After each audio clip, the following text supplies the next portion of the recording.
Assalamualaikum warahmatullahi wabarakatuh. Alhamdulillahirabbil alamin. Pada kesempatan kali ini kita bertemu lagi dalam pembelajaran daring yang ke-10 Sejarah Kebudayaan Islam kelas 9. Kesempatan kali ini kita masih membahas bab 3 atau melanjutkan yang kemarin, yaitu meneladani semangat tokoh muslim Indonesia dengan subbab Wali Songo.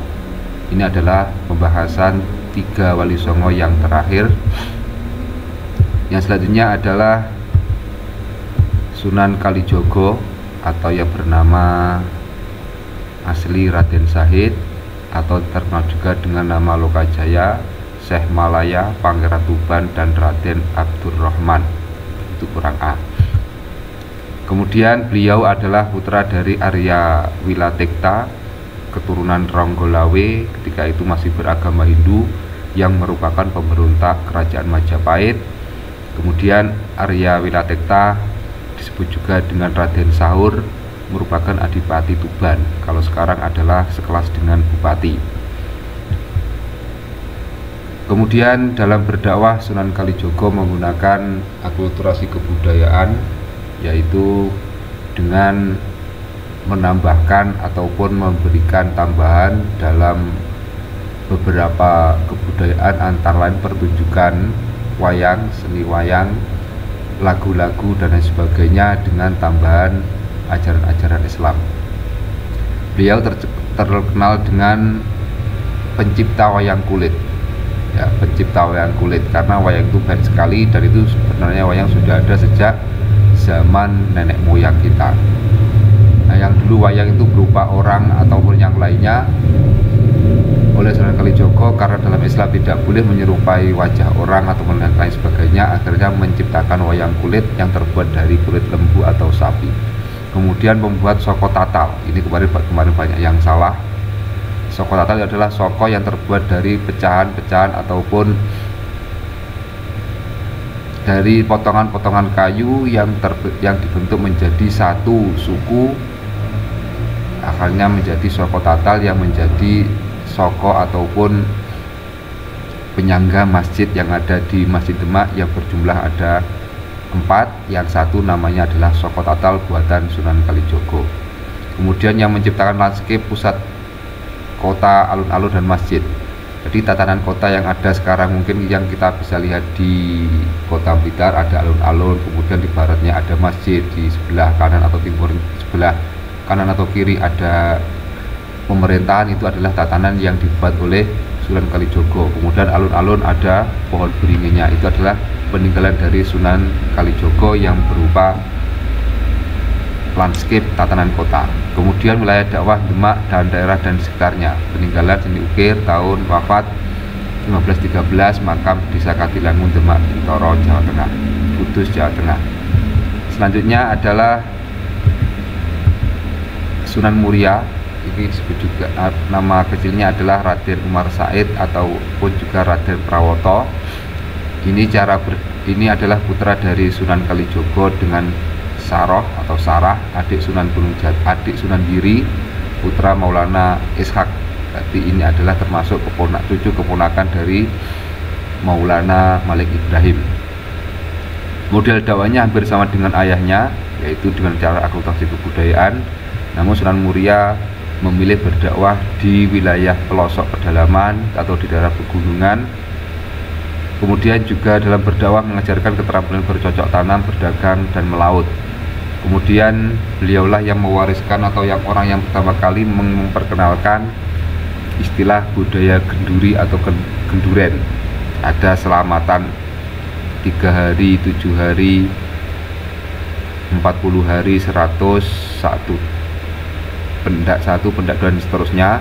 Itu adalah tidak bertentangan dengan Islam, namun adalah itu juga akulturasi dari kebudayaan.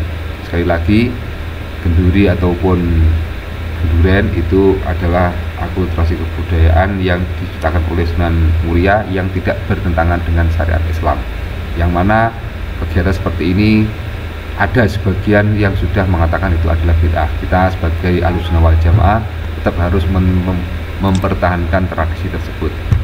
Selanjutnya wilayah dakwah Sunan Kudus adalah di Kudus Pati. Beliau bertempat di sebuah gunung yang namanya Gunung Muria, makanya disebut dengan Sunan Muria. Peninggalannya adalah masjid, tahun wafat 1551, makam adalah di Kudus, Jawa Tengah. Selanjutnya adalah Sunan Gunung Jati yang bernama Syarif Hidayatullah, putra dari Sultan Syarif Abdullah Maulana Huda, pembesar Mesir, keturunan dari Bani Hashim di Palestina, dengan Rara Santang, keturunan dari Pajajaran.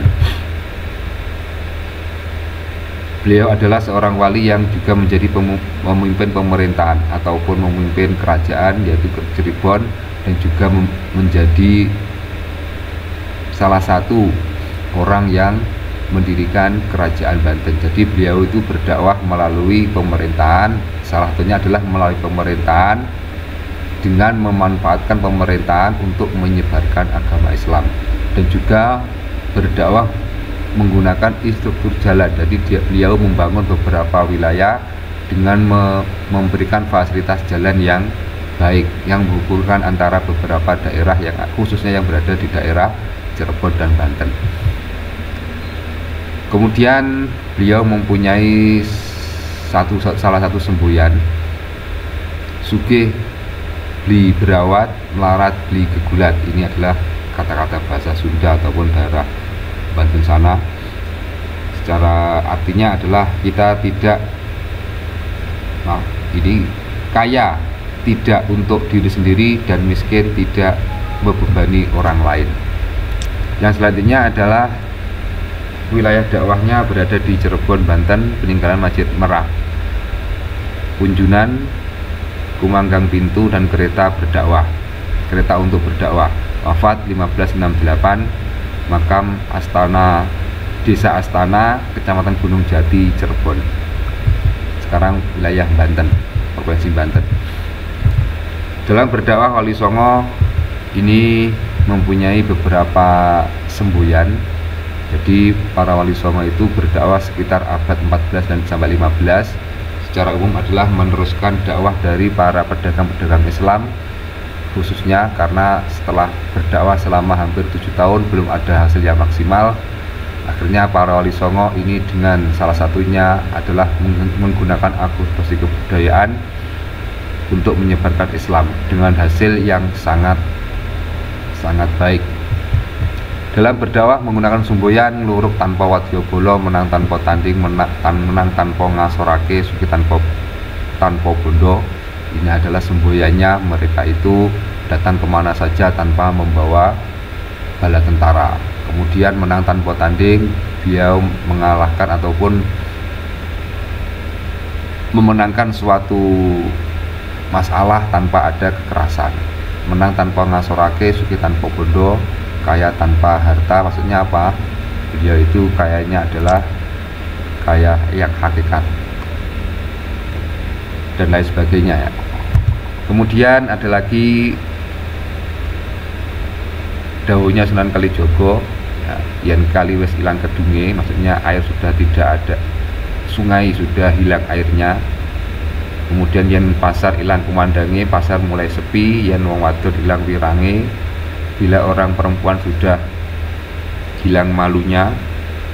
Enggal enggalo topo lelono jajah desa milangkori ojo bali sadurunge patang sasi entuk wisik saka Sang Hyang Widi. Intinya apa? Apabila sudah akhir zaman, jadi maksudnya yen kali ilang kedung ini adalah ketiga-tiganya ini adalah salah satu tanda akhir zaman.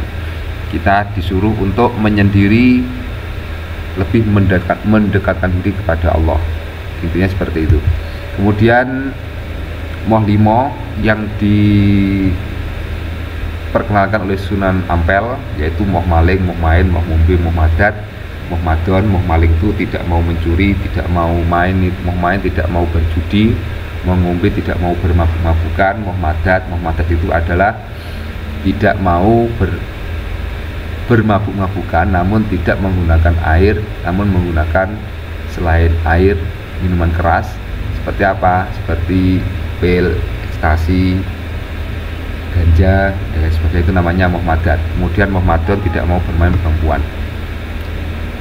Selanjutnya adalah silahkan dibaca LKS halaman 27 sampai 29. Kemudian bila ada yang perlu ditulis silahkan ditulis. Silakan dikerjakan soal berikut ini.